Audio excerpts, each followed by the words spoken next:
Olá, turma! Sejam bem-vindos a mais uma aula de ciências. Me chamo professora Gabriela e hoje a nossa aula será sobre reprodução animal, parte 2. Especificamente, hoje vamos falar de reprodução assexuada. Lembrando que na nossa última aula falamos de reprodução sexuada em animais e hoje vamos falar de reprodução assexuada em animais. Nesse tipo de reprodução, não ocorre a união dos gametas e os descendentes são geneticamente idênticos ao ser que os originou. Então, vamos prestar atenção num detalhe.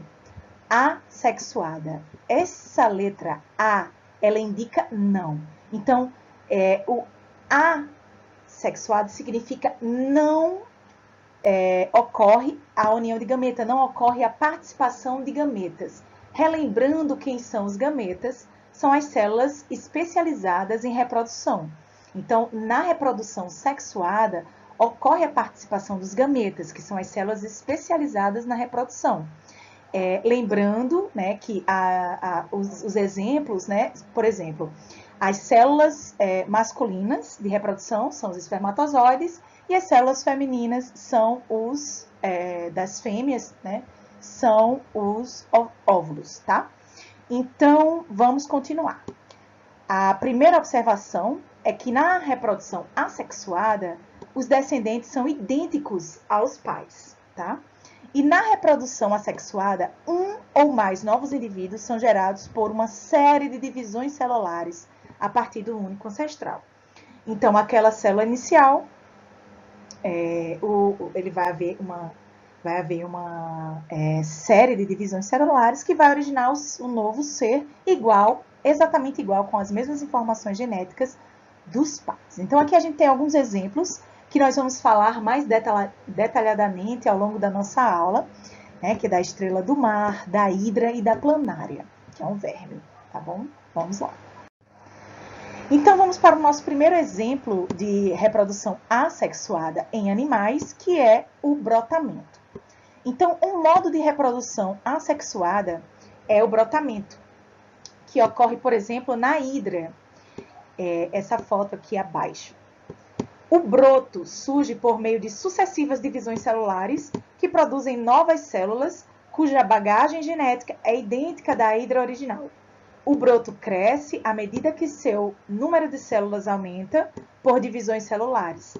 Atingindo certo tamanho, o broto pode se destacar e passar a ter vida independente. Então, percebam aqui a hidra, que é um animal invertebrado e de água doce.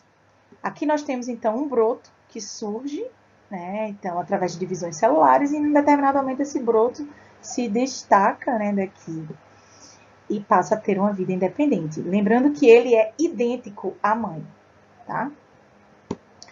Nas anêmonas do mar também podem ocorrer brotamento.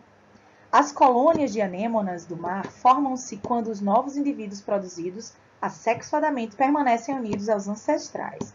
Então, aqui nós temos as anêmonas do mar, que são quinidários, né? Então, aqui elas também podem se formar a partir de brotamento, tá? Então, aqui nós temos uma colônia de anêmonas.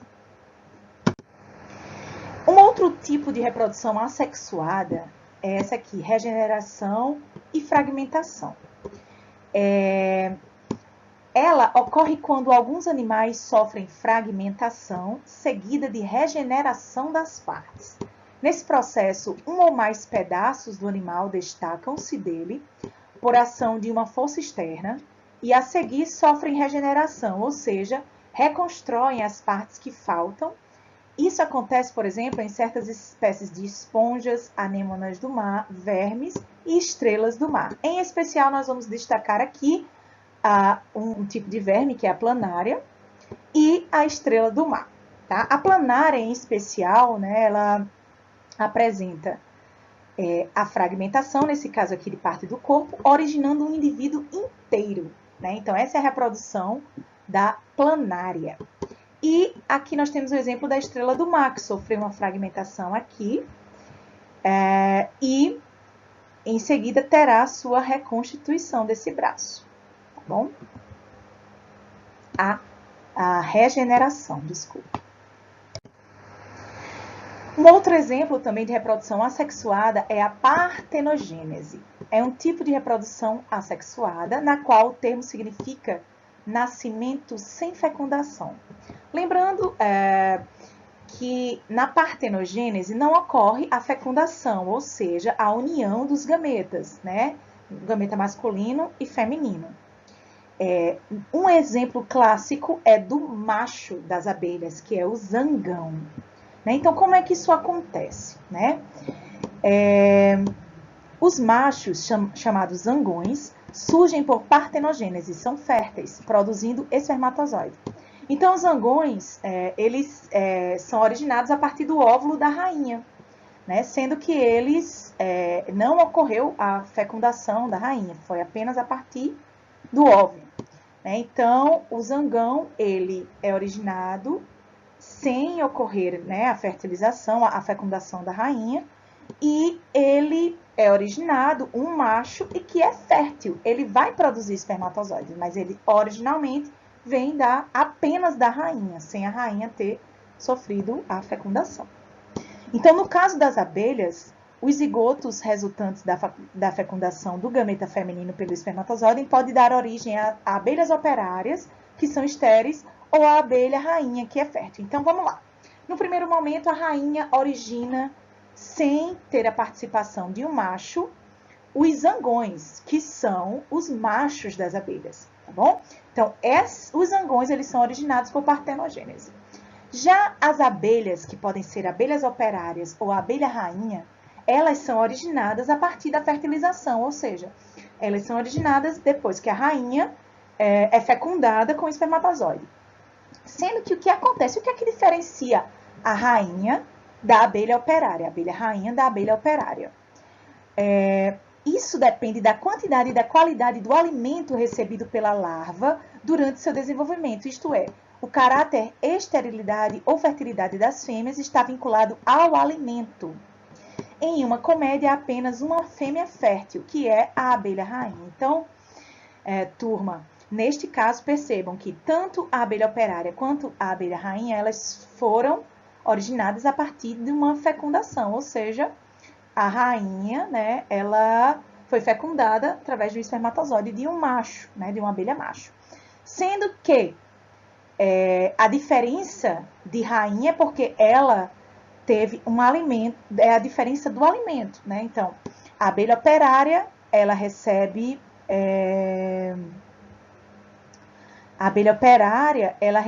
um tipo de alimento diferente da abelha rainha. Então, quem vai determinar, né, se vai ser a abelha rainha é o tipo de alimento que aquela larva vai se alimentar ao longo do seu processo de desenvolvimento. E, por fim, a diferença existente entre a reprodução assexuada em animais e sexuada são as seguintes. Então, reprodução assexuada permite que um indivíduo gere vários descendentes geneticamente iguais a ele, denominados clones. Então, na reprodução assexuada, os indivíduos que serão gerados são indivíduos iguais aos pais, né? São clones. Não há produção de gametas e, portanto, não há gasto com a produção dessas células, né? Então, na reprodução assexuada, há sem a participação de gametas. Lembram? Não tem a participação de gameta. A letra A significa não, né? Então, não há participação de gametas, não há participação nem a necessidade de produção de células especializadas na reprodução, né? Então, isso evita um gasto de energia. E os descendentes não apresentam variabilidade genética. O que isso significa? Significa que na reprodução assexuada, os descendentes eles vão ser exatamente iguais aos pais. Ou seja, todos os indivíduos daquela população eles serão iguais aos pais. Isso é um pouquinho complicado, porque quando, por exemplo, ocorre a presença, o surgimento de doenças, toda a população, infelizmente, vai morrer. Ou não vai morrer, porque não vai haver variabilidade genética, né? E na reprodução, e quais são as diferenças agora da reprodução sexuada? Os descendentes não são iguais aos pais. Lembrando que na reprodução sexuada, os descendentes, eles não são iguais aos pais, por quê? Porque a produção de gametas, tá? Na produção de gametas, que são as células especializadas na reprodução, para produzir essas células, cada célula, por exemplo, as células, os gametas masculinos, por exemplo, os espermatozoides, os gametas femininos, por exemplo, os óvulos, eles recebem, cada um, metade da carga genética dos pais. Então, quando ocorrer a fecundação, quando ocorrer a união dos gametas, né, espermatozoide e óvulo, vai ocorrer a união também do material genético. E com isso, essa união de material genético vai fazer com que ocorra uma diversidade genética, uma variabilidade genética. Então, o que é que isso traz de benefício, né, na reprodução sexuada? Um benefício diferente da reprodução assexuada. Na reprodução sexuada, né, nos descendentes, quando, por exemplo, forem acometidos uma população, né, de uma doença, como a população é geneticamente diferente, elas podem reagir de formas diferentes. Então, a gente pode pensar que vai ter uma maior quantidade de indivíduos que vai sobreviver a essa doença, tá? Diferente da assexuada, como são todos iguais, se um morrer, todos morrerão. Tá bom? Então, essa é a diferença entre ter ou não variabilidade genética. Lembrando, reprodução assexuada não tem variabilidade genética, reprodução sexuada há variabilidade genética. Então, turma, muito obrigada pela atenção. Por hoje ficamos aqui com a nossa aula sobre reprodução animal, parte 2. Muito obrigada e até a nossa próxima aula. Tchau, tchau!